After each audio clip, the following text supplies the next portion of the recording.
Vale. I per mi, veig que hi ha gent que ens està escoltant, podríem començar en breu. Mentrestant hauràs de parlar tu del podcast, Natàlia. Breu. No, jo, bueno, estic com molt contenta per la part que toca, perquè estic aprenent moltíssim també, no? Sí que és veritat que els he escoltat una mica desordenats, però avui escoltava el que em faltava de...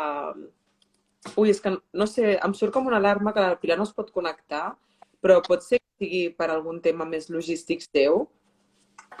No sabeu, no, això què és? A veure...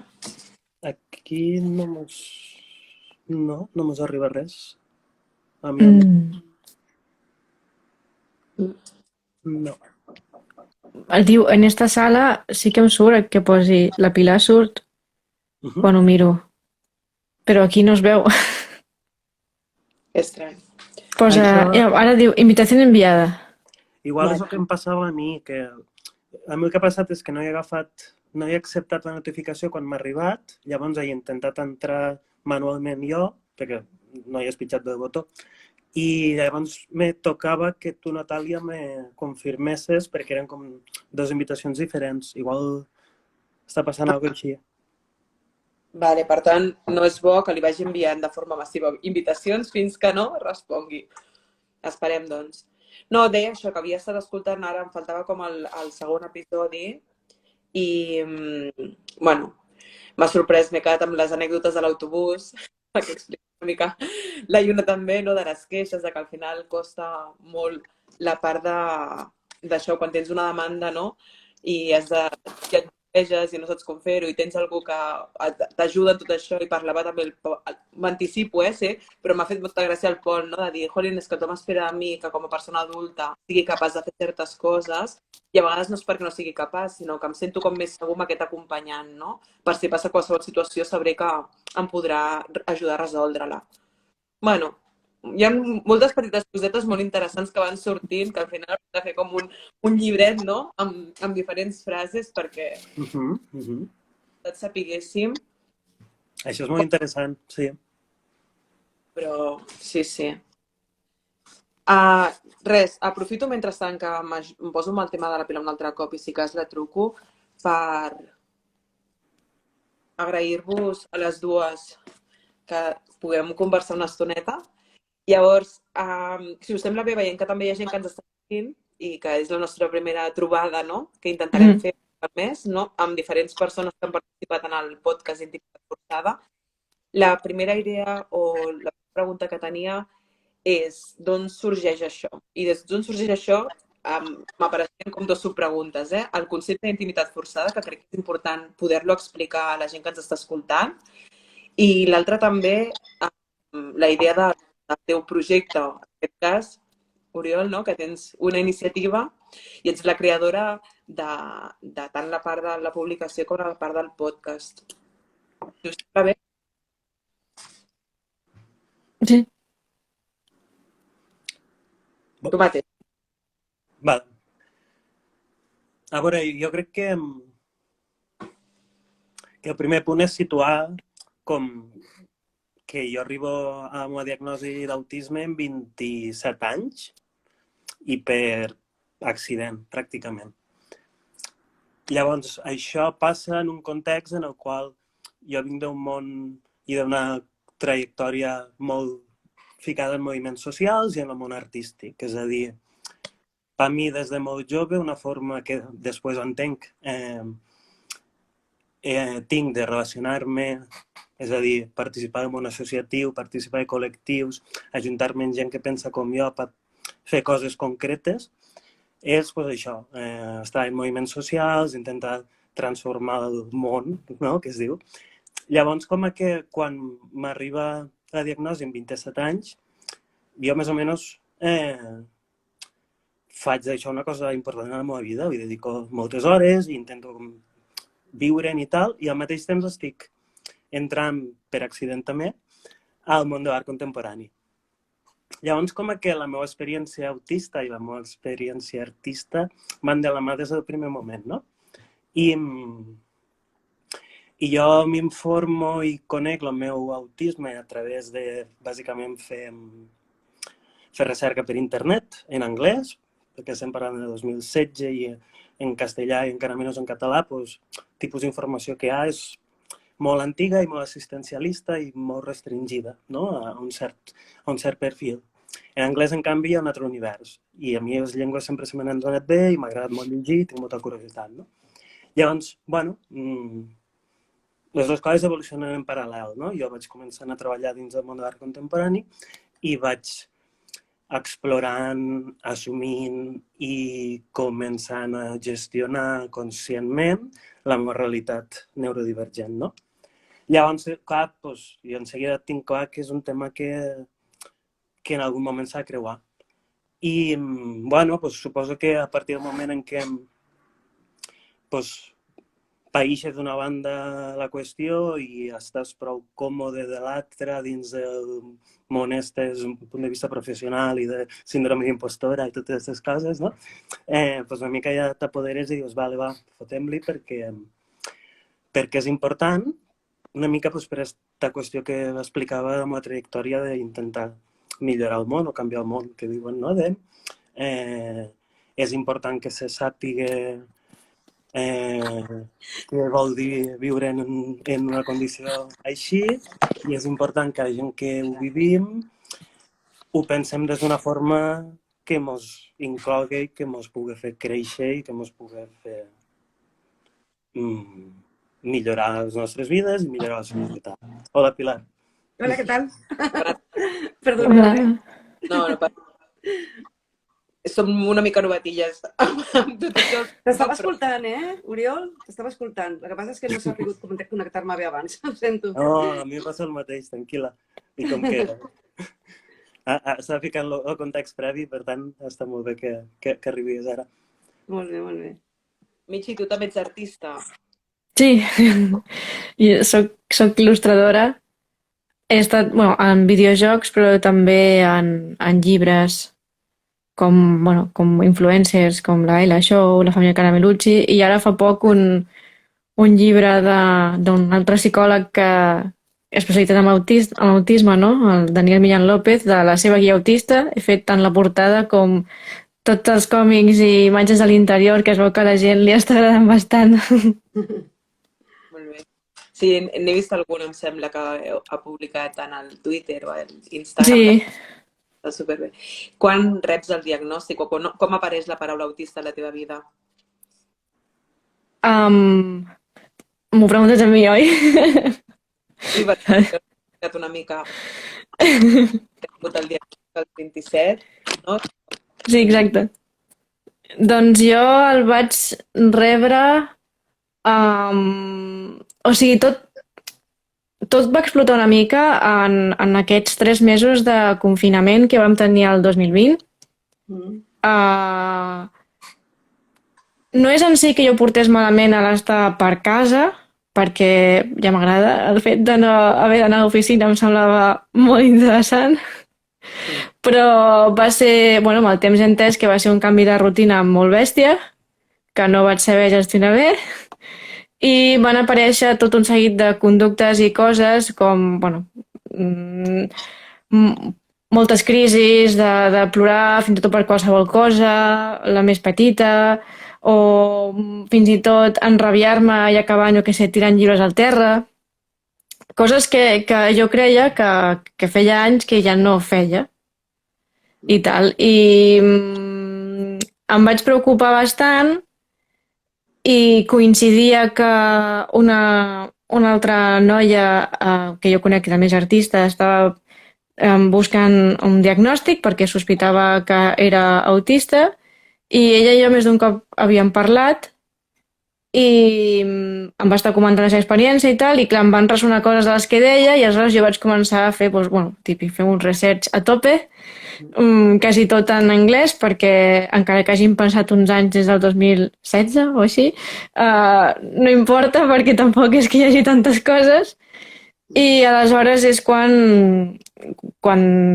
alguns vídeos, quan vaig descobrir l'autisme en noies, no? O persones que s'identifiquen amb un rol de gènere femení, doncs m'hi vaig veure molt reflexada i aleshores això em va xocar molt i aleshores és quan, bueno, vaig anar al Google i vaig trobar la societat Asperger i és quan us vaig contactar i tot.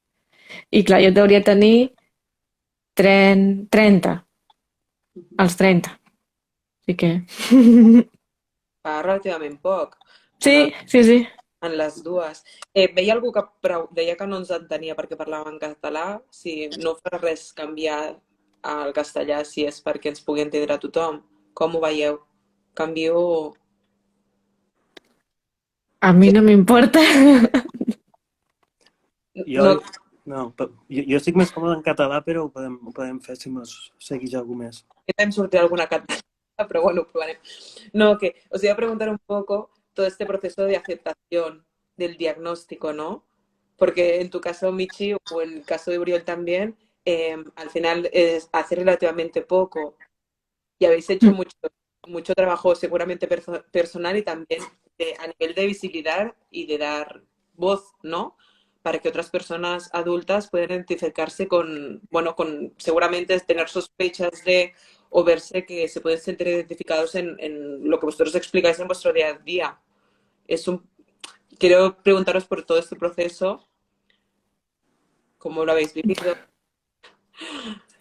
porque ahora seguramente ya está, lo habéis aceptado, pero entiendo que no todo es tan fácil, ¿no? Bueno, más o menos, ¿eh? El síndrome de impostor está muy presente. Y además, Uriol y a mí nos debe pasar que tenemos el síndrome del impostor de autista y el síndrome de impostor de artista. Tenemos un doble combo. Combinación mortal. Sí. Vols agafar ¿No? primera? Vale. No, si no, no tinc problema, però m'ha semblat que es referia. Ah, bueno, pues... no, empieza tú. Vale. Sí, a ver, es un proceso. Es un proceso a diferentes niveles, pienso, y tiene también mucho que ver con, pues al final con el motivo de hacer lo que estamos haciendo, ¿no? Que es como el primer motivo por el que te raya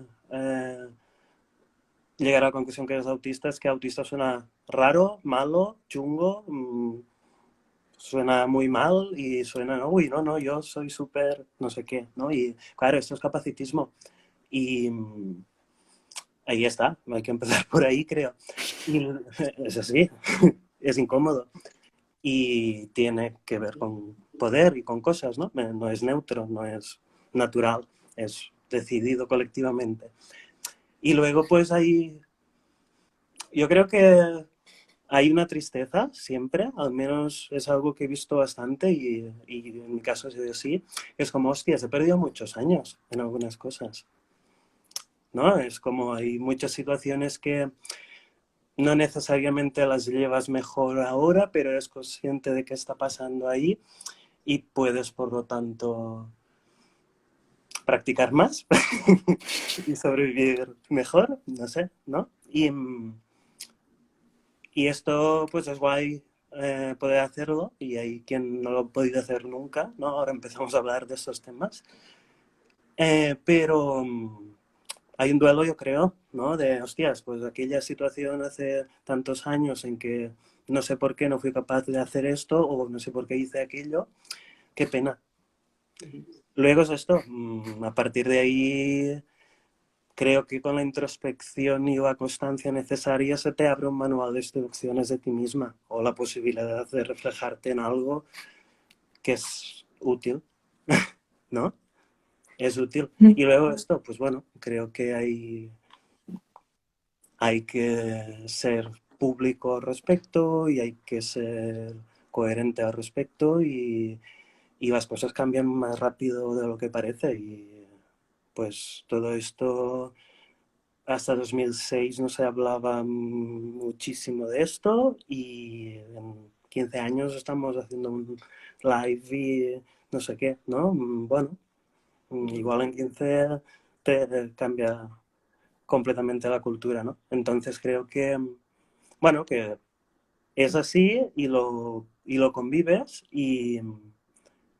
y tiene cosas muy buenas que creo que también es muy importante partir siempre de ahí. Y por eso la idea de neurodivergencia y la neurodiversidad como cultura y tal. Y perdona el rollo Marisa Folito, pero No.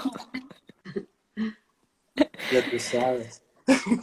Vale, pues en mi caso, cuando estaba en el proceso diagnóstico, es decir, cuando acudía a las sesiones, hacíamos las pruebas y las preguntas y todo, yo en algún punto ya bueno, tenía preocupación y ya tenía un principio de síndrome de impostor porque pensaba, ¿no? Mi preocupación era, ¿qué pasa si al final el diagnóstico, pues, claro, en el fondo es como una especie de puntuación, ¿no? Pues no llego a lo que con los, ¿no? Con el DSM-5 pues se considera que entras dentro del espectro autista, ¿no?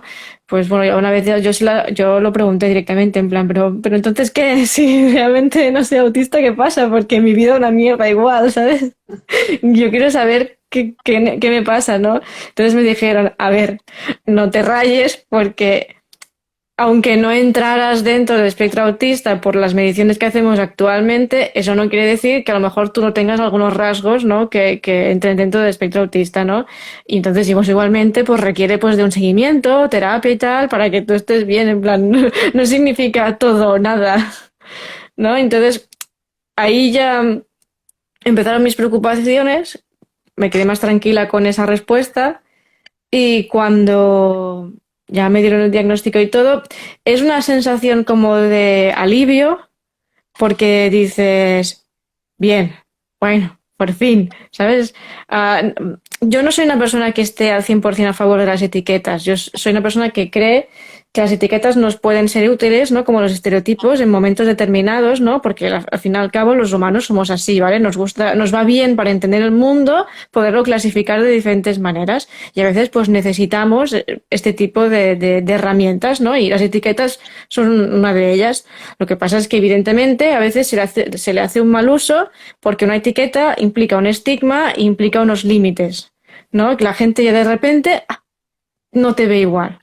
Entonces, claro, por ejemplo, yo sentí alivio porque dije, por fin me siento identificada con algo, por fin hay una explicación, voy a tener referentes, no me voy a sentir tan perdida, porque me he sentido muy perdida todos estos años. Sí que es verdad que he sido la chica rarita, introvertida, tímida, que tenía muchas rabietas cuando era pequeña, que siempre lloro absolutamente por todo, ¿no? Pero no explicaba por qué mis comportamientos eran distintos, las reacciones a la mayoría de personas, sobre todo cuando yo iba creciendo, porque cuando somos niños, pues más o menos nos podemos parecer más, porque en el fondo los niños también están aprendiendo, entonces están muy desregulados en muchas cosas.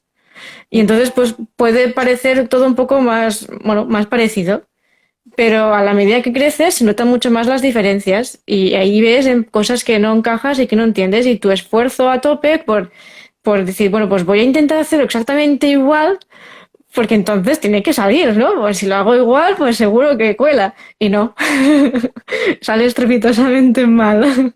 Y te da la sensación de que tú estás roto y que no tienes manera de arreglarte, que simplemente pues estás roto por algo que no va y ya está. Lo que hablábamos del tema, lo decía muy bien ella, ¿no? El tema del capacitismo, eso es lo que nos ha hecho pensar eso, pues que si no somos funcionales, pues estamos rotos. Y o que si no somos funcionales dependiendo de lo que la sociedad entiende por ser funcional. Entonces, pues estamos rotos. Y tener diagnóstico, por lo menos, te dice, bueno, a ver, pues al menos yo ya sé que hay otras personas que no exactamente igual, porque eso lo he dicho 300.000 veces en mis vídeos, ¿vale? Partimos de que todos somos seres humanos, entonces es normal que todos los seres humanos tengan cosas en común. Y entonces es normal que dentro del espectro autista la gente tenga cosas en común, pero también tenga cosas que no son exactamente iguales. Y es la gracia del espectro. Pero por lo menos había unos referentes y, por ejemplo, lo que yo intento en mi canal de divulgación y todo eso, ¿no? de la Michi autista, intento no ir ni al extremo de somos unos seres de luz, ángeles azules y cosas así, ¿vale? No hace falta.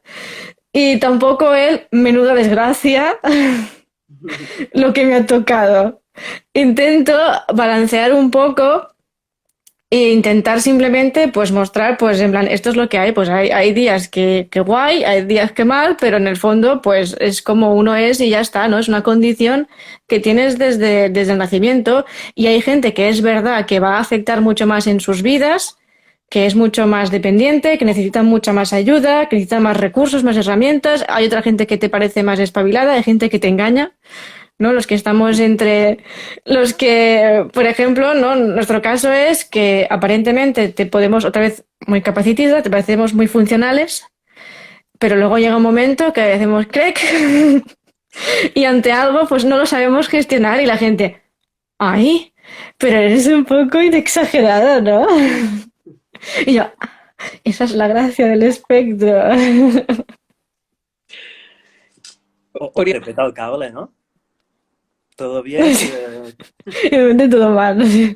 pum. Elena, os pregunta que si desde que os diagnosticaron la gente que os conocía os trata de modo distinto.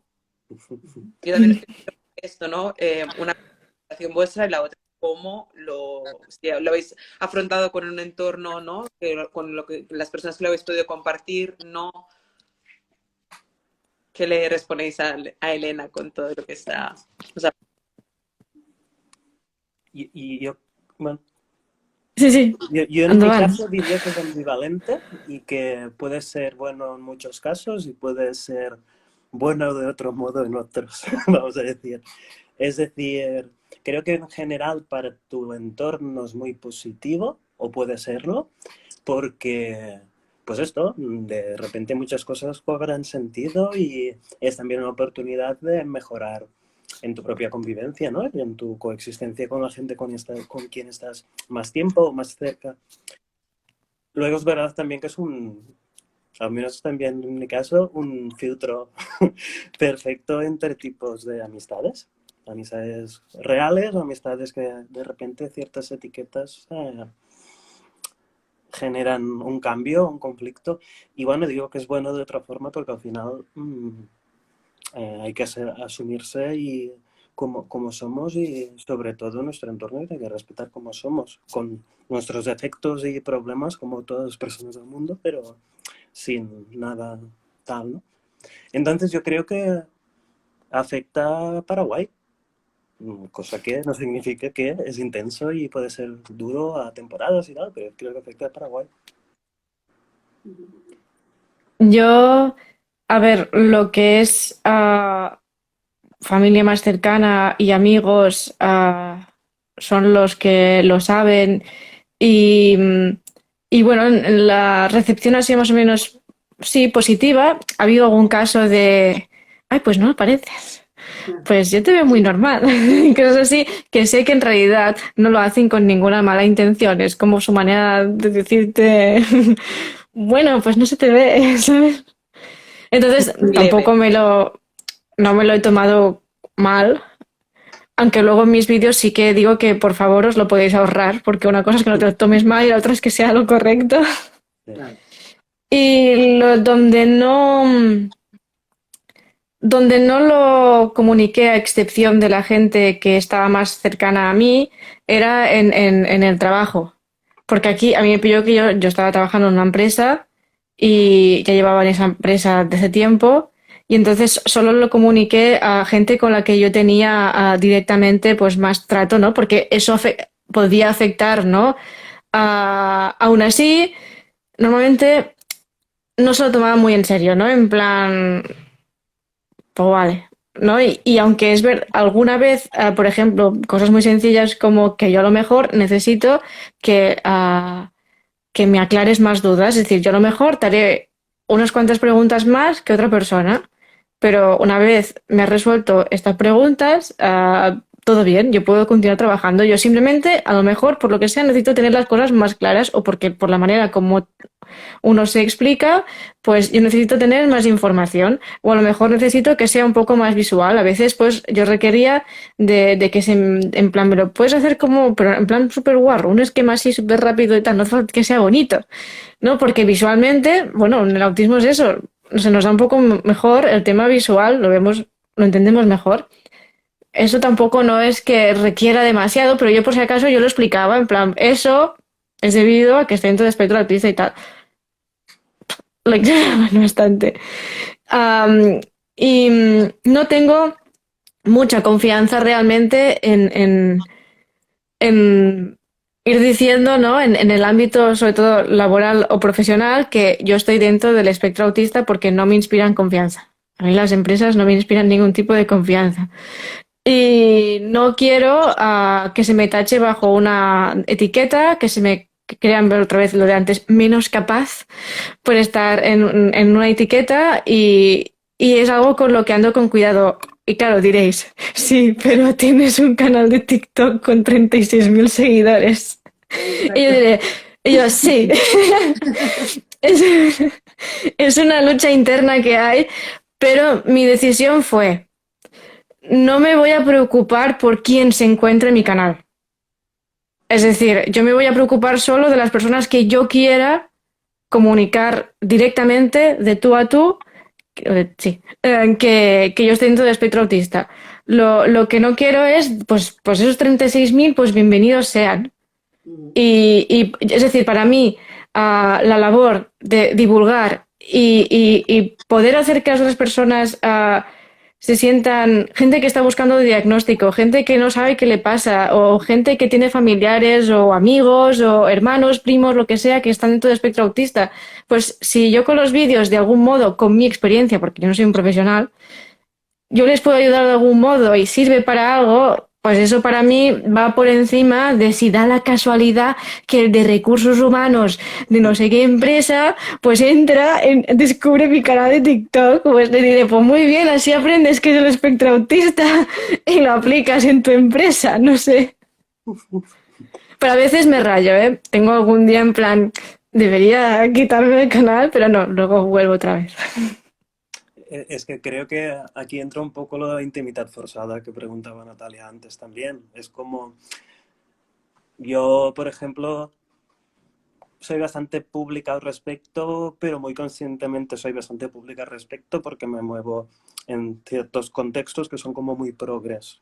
Y aún así, a la práctica, o te pasas el día explicando cosas, y esto es una energía, y es una implicación emocional, y es una ansiedad, y son muchas cosas. Y ese término intimidad forzada de Mia Mingus, una activista por los derechos de la discapacidad norteamericana, que refiere a esto, ¿no? En nuestro caso es muy cognitivo y emocional, pero en casos, por ejemplo, como una persona con silla de ruedas puede llegar a ser físico, de que te toquen constantemente cuando quizás no te apetece o no te conviene o no quieres, ¿no? Es esa intimidad forzada de constantemente tener que hacer un trabajo de divulgación y de justificación de cómo eres. Y que esto, claro, es muy chungo psicológicamente hablando, ¿no? Entonces yo creo que parte del problema también es esto, ¿no, Marisa? De lo que planteas, es como si eres pública al respecto, te vas a pasar el día explicando cosas y esto es pesado. Yo creo que aún así vale la pena cuando se pueda y es la única forma de hacer que al final no sea tan pesado, pero al mismo tiempo creo que es aquí donde entran los roles pues aliados, como son las asociaciones, como son las familias, que pues ese trabajo de divulgación, ese trabajo de asociación, de tal, contribuye, creo, también a que las personas que vivimos en primera persona no tengamos que estar siempre, ¿no? Con un poco de suerte. Tenim aquí la Pilar como presidenta de la asociación. Si en cualquier momento quieres participar o hacerles unas preguntas. Sí, bueno, una de las cosas que me ha llamado la atención, bueno, de tenerlos delante, ¿no? Son personas a las que sigo y admiro y para mí, bueno, yo estoy aprendiendo constantemente de vosotros. Entonces, para mí una pregunta, una duda que tengo es si esta exposición pública que tenéis os agota también a nivel físico y psíquico y cada vez que tenéis una exposición a nivel público, ¿esto os hace después de tener que estar un cierto tiempo sin contacto con otras personas? ¿Eso os pasa a vosotros? Pues A ver, yo por ejemplo, porque diferenciaríamos cosas, ¿vale? Una cosa es, por ejemplo, es preparar unos vídeos que se graban y se suben luego a una red social y luego lo diferenciaríamos de, por ejemplo, pues hacer un directo o yo qué sé, o dar una charla o lo que sea, ¿no? Los vídeos, por ejemplo, mi metodología es que un día a la semana, normalmente es uno, dedico una tarde a grabar todo de vídeos. Entonces lo que hago pues es simplemente cambio la localización de la casa y me cambio la camiseta y a lo mejor pues me hago otro peinado y ya está, o a veces no, a veces grabo 6 del tirón que son con lo mismo y tal. Y claro, haciéndolo de esta forma, lo bueno es que yo esto lo guardo todo en borradores y luego pues cada día, antes no publicaba cada día, pero ahora sí, pero lo que hago entonces es pues simplemente edito los subtítulos porque así más gente puede leerlo y, bueno, y entender el vídeo y entonces pues subo el vídeo. Claro, eso es lo que sí que me pasa.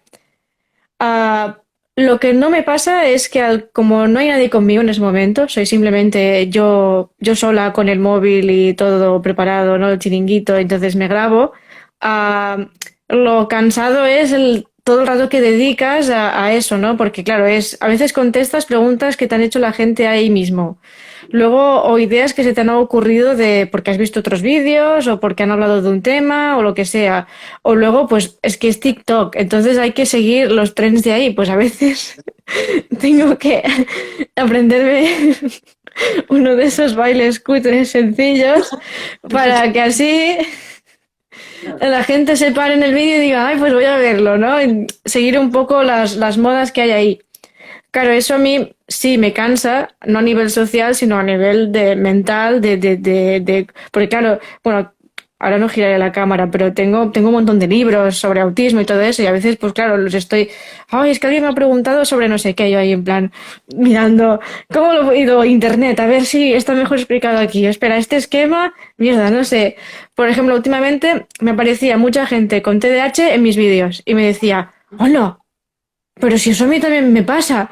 Y yo, bienvenido a las neurodivergencias, coincidimos en cosas. Qué bueno. Entonces, ahora he preparado unos vídeos muy básicos hablando sobre el TDAH y qué cosas se parecen y qué cosas se diferencian, ¿no? Respecto al autismo, para que estas personas que con TDAH que aparecen en mi canal, pues entiendan mejor por qué se han sentido identificadas y hasta en algún punto mejor tienen las dos cosas, que también pasa. Y claro, eso sí que me agota mentalmente. Luego, por ejemplo, ahora que estamos haciendo un directo, yo he estado todo el rato de atrás bastante nerviosa sin poder hacer nada. Bueno, de hecho me he estado escribiendo con ella y estamos escuchando música. Y, y luego, yo en general, después de ahora, bueno, estoy sola en casa, no querría hablar con nadie. La única cosa que voy a hacer es ir a clase de baile, pero porque somos muy pocas personas y porque es algo con lo que desconecto, Qué ¿no? Y guay. porque estás con la música y ya está, y no hay que interaccionar demasiado y todo de esto. Y, por ejemplo, pues mañana no tengo planeado ninguna actividad de este tipo, ¿no? Lo que decíamos de la teoría de las cucharas, ¿no? Que te repartes la cantidad de energía que tienes, pues en diferentes actividades, ¿no? Y según qué actividad, pues invertirás más o menos. Pues normalmente nosotros las sociales nos cuestan. Y si en algún momento voy a dar alguna charla o alguna cosa, lo que me voy a asegurar es que después de esa charla no haya nada. Yo, por ejemplo, al ser ilustradora, a mí me ha tocado trabajar en salones del manga. Jolín. Eso cuando no sabía que era autista, ¿eh? Pero igualmente lo seguiría haciendo porque me gusta. Yo he trabajado para la marca Wacom, que son los que hacen las tabletas gráficas con las que puedes dibujar, y yo he estado los 4 días ahí, pues haciendo pues, demostraciones y masterclasses y cosas y tal. Pues que yo me acuerdo, pues, huir al lavabo o de repente, porque tenía ratos que no había nada, yo desaparecer. Yo lo decía, en plan, adiós, luego vuelvo. Y así, y luego la gente sabe que yo después del salón de manga, a lo mejor en todo el mes no quiero quedar ni ver a nadie, porque esos 4 días he estado. Claro. No, porque es mucha energía que tienes que poner. Si a mí me gusta, es decir, a mí me gusta mucho enseñar, porque enseñar es un modo de ayudar, ¿no? Ayudas a aprender a otras personas, ya sea dibujo, ya sea sobre autismo o lo que sea. Entonces, aunque me encanta enseñar y eso me produce mucha alegría y placer y me hace sentir bien, ¿no? Me alegra, a la vez me quita mucha energía porque el método que tengo que utilizar para enseñar es lo que en inglés dicen outgoing person, ¿no? Introvert, outgoing person, ¿no? Una persona introvertida que en un punto cambia el chip y se vuelve extrovertido para cumplir con ese objetivo y luego vuelve a ser introvertido. Pues claro, a mí se me van todas las pilas en cosas así. Y Claro. cuando hago cosas sobre autismo, porque también tengo interés en hacer charlas o lo que sea, es que me pasará exactamente igual. Y me estoy enredando mucho, así que yo te dejo a ti. No, perfa, que somos del mismo club. Y descolonizar es esto también, de cambiar las lógicas de qué es normal. Y si es normal intervenir largamente, tenemos que acostumbrarnos a normalizarlo, ¿no? Y tanto. Sí. Y yo, de hecho, me gustaría partir un poco de donde has llevado tú, porque lo vivo muy parecidamente. Y añadiría que el problema es que yo siempre lo pienso como una economía, ¿no? De qué entra y qué sale, y cómo se usan los recursos, ¿no? Si alguien juega juegos de estos de estrategia de ordenador, son buenos para aprender economía de verdad, no a capitalista, sino a real. Y bueno, para mí es algo tan simple como si socializo más que X, luego, por ejemplo, soy incapaz de leer. Son, no sé, si tipos de energías incompatibles o si la misma energía que simplemente se agota. Pero, pues esto, ¿no? Si haces no sé qué, luego no puedes hacer no sé cuántos. En mi caso, porque de las muchas etiquetas que tal, también no tengo oficialmente diagnosticado y de hecho hay mucha gente que dice que tampoco es necesario a nivel de considerarse autismo y creo que está bien, autista o neurodivergente o lo que sea, pero también vivo en TDAH. Entonces, probablemente sea una de las 1000 configuraciones distintas que hay, ¿no? de neurodivergencia. Pero es esto, ¿no? Esto que puede sonar anecdótico, pues al final es como, pues yo qué sé, yo por ejemplo, caso de leer, he dicho leer, pero podría decir escribir, y escribir puede ser escribir un mail y por lo tanto trabajar, ¿no? Y por lo tanto, bueno, ahí está, ¿no? Creo que es muy económico y no es tan fácil organizarse para que todo funcione como un reloj suizo, ni muchas veces es posible simplemente porque evidentemente pues los datos y las estadísticas de exclusión laboral de no colectivo son las que son y es por algo. ¿No? Igual alguien sí que será capaz de leer, pero estará súper irascible y contestará muy fuertemente a un comentario porque tiene mucha, lo que decías tú, Natalia, del autobús, ¿no? De la anécdota que comentamos en un episodio del podcast, que es como llevas tanta tensión encima por estar haciendo cosas que te consumen mucha energía que morderías a la farola cuando vas por la calle solo porque has sentido el pito de un coche. Tema laboral, necesitarías solo una tarde para poder hablar. Quería recoger otra pregunta, si os parece bien, que Vanessa os quería preguntar sobre los obstáculos que os habéis encontrado durante la época de estudio, sea infancia o instituto o post ya secundaria, cosas que nos quieras comentar en relación a los estudios. Yo es que lo que tenía con los estudios es que en mi casa se exigía que como mínimo entraran notables en casa o las consecuencias no eran nada positivas. Y entonces yo me esforzaba muchísimo por ser una muy buena hija y sacar siempre muy buenas notas. De hecho, es algo que sigo a veces arrastrando de que tengo que ser muy buena en algo. No puedo ser buena, tengo que ser muy buena. Y si no lo soy, drama. Y entonces, claro, yo con lo que sí que me encontraba es que a mí sí que es verdad que siempre en todo sitio por donde he pasado, solo que me conozcas un poco, que convivas conmigo en la escuela o donde sea, acabas viendo que soy una persona pues muy sensible, ¿no? Yo antes de tener la etiqueta autista tenía la de persona altamente sensible, que me sigo considerando como un rasgo de personalidad, en este caso dentro del TEA.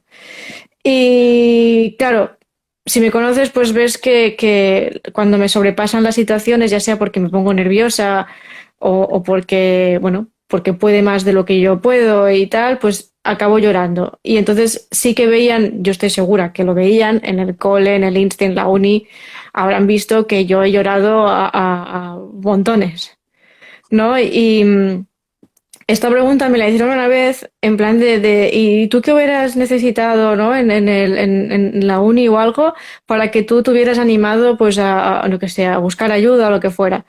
Entonces yo lo que hubiera dicho me hubiera gustado que en todos estos, cosita, el corcho, en los corchos, estaba pensando en Notadán, que en los corchos donde hay ahí mucha propaganda y muchas cosas, pues que hubiera un papel que dijera, si te sientes de esta manera, tal o otra, en plan, lloras mucho o te pones muy nervioso, no sé qué, no sé cuántos, pues tenemos ¿sabes? Un gabinete yo que sé, de psicólogos, un psicopedagogo, lo que sea, porque evidentemente existir existen. Pero tú piensas que solo vas a ir ahí si realmente está pasando algo muy grave que se ha dado cuenta todo Cristo. La familia, los compañeros de clase, el profesorado, luego que te han pegado el toque y por lo tanto te toca ir.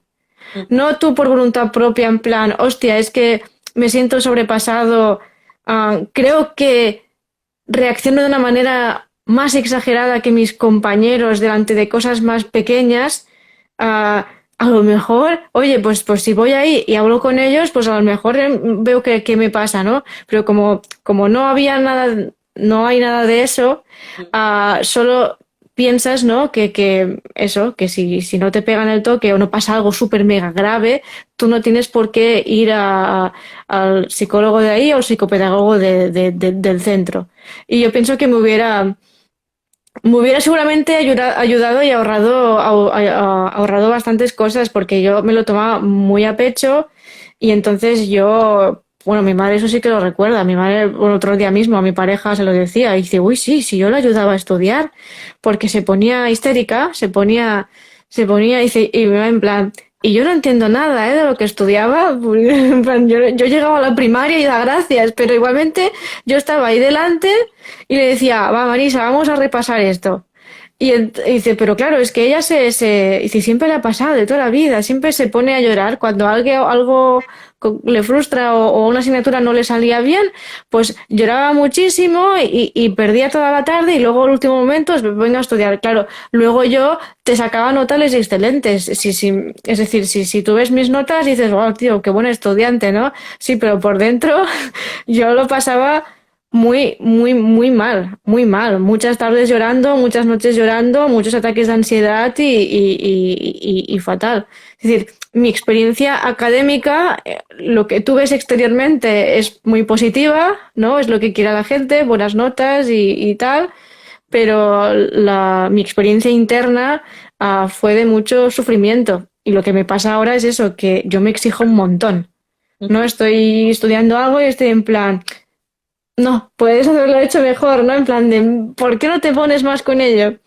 Y tengo que calmarme y decir, no hace falta estos niveles de exigencia, porque luego la vida te lo muestra. Es decir, yo al trabajo donde voy, a no ser que sea una carrera muy específica, ¿vale? Muy, muy, muy específica, ¿vale? Como los médicos y estas cosas, pero en realidad les va a dar igual si tú en tu carrera te has sacado un 7 que te has sacado un 6. En el fondo lo que quieren es que necesitan el título este para que tú puedas acceder a esa plaza. Perfecto. Lo que quieren es que seas competente en esa plaza. En realidad les da súper igual si has acabado sacando el 6 que el 7, que el 8, que el 9. Claro. Te servirá para cosas muy específicas sacar muy buenas notas. Pero en realidad para la mayoría de cosas de la vida, con que tú sepas hacer tu trabajo, ya es lo importante. Y eso, pues yo no, eso lo he aprendido tarde. Yo, mi experiencia académica es muy mala porque la universidad, el instituto y tal ha estado siempre como pensado contra ciertos cuerpos y, no sé, en un podcast lo comentamos, en un episodio del podcast. Yo he empezado como 5 carreras y no he sido capaz de terminar ninguna y por muchos motivos al mismo tiempo, desde la gran dificultad de comprender según qué tipo de lógica a... Bueno, es que yo llego a clase, hablas con alguien, te sientas, el profesor empieza a hablar y aún no has empezado a conectar con qué está explicando, que estás luchando contra el fluorescente, el ruido, el tener que mantener la mirada, porque si no eres un pasota y vamos mal. La persona de al lado que no sé qué, la persona que pasa por la puerta, la calor, bueno, no sé, esa lista infinita, ¿no? Y mi experiencia es 2 horas de clase, eres capaz de concentrarte 30 minutos, de los cuales al final has retenido 3 y ahí te quedas, ¿no? Y luego, pues, no sé, pues desde cosas basiquísimas, ¿no? No sé, la propia lógica de tomar apuntes es súper capacitista, para empezar, en plan, ¿no? Y la propia lógica de los exámenes, y bueno, es que creo que generalmente quien es capaz de hacerlo es a un precio muy grande en términos de energía y de recursos y de disciplina y de cosas que probablemente también explotan por otros lados cuando se es capaz o no, ¿no? Pero, de nuevo, como decía Marisa, hay tantos autismos y tantas neurodivergencias como personas autistas y neurodivergentes hay, ¿no? Pero el precio es siempre muy alto. Y yo, ¿cómo os diría? Yo de pequeñita era la rata de biblioteca y mi gran pasión en este mundo es el aprender y conocer. Y por lo tanto, como que yo qué sé, para mí la universidad, todo este mundo es como narrativamente, teóricamente, según como en teoría es el mundo, el lugar ideal. Y vamos, es que no me quieren ni a patadas. Básicamente. Podríamos hablar de profesores y bullying, podríamos hablar también de muchas cosas, ¿eh? Pero ya la propia estructura está pensada contra tu cuerpo, ¿no? Dijimos de hacer una sesión así cortita, entonces, si os parece bien, hago como la última pregunta y recojo las otras y como nos vamos a volver a encontrar dentro de un mes, una cosa así, para ir haciendo un poco de seguimiento del podcast que vais haciendo, bueno, que se va saliendo cada lunes, episodio distinto, ¿no? Que podéis encontrar, Uriol luego nos explicará dónde podemos escucharlo cada lunes. La última pregunta, y con esto finalizaríamos, es, al saber que eres autista, ¿os ha cambiado la vida? Va, ahora sigue tú, que yo antes. Y así aprovechamos la respuesta para cerrar esta conversación con vosotras, ¿eh? Si os parece Vale, bien. sí. Yo creo que es una oportunidad para que te cambie la vida, pero tienes que saber aprovecharla.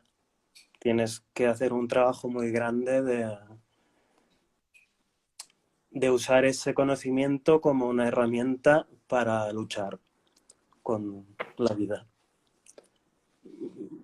Hay un riesgo que es que hagas lo contrario, ¿no? Que te acomodes en la etiqueta y no seas capaz de constantemente hacer frente a tantísima dureza y violencia que a cualquier persona la vida le inflige, pero sobre determinadas experiencias particularmente, ¿no?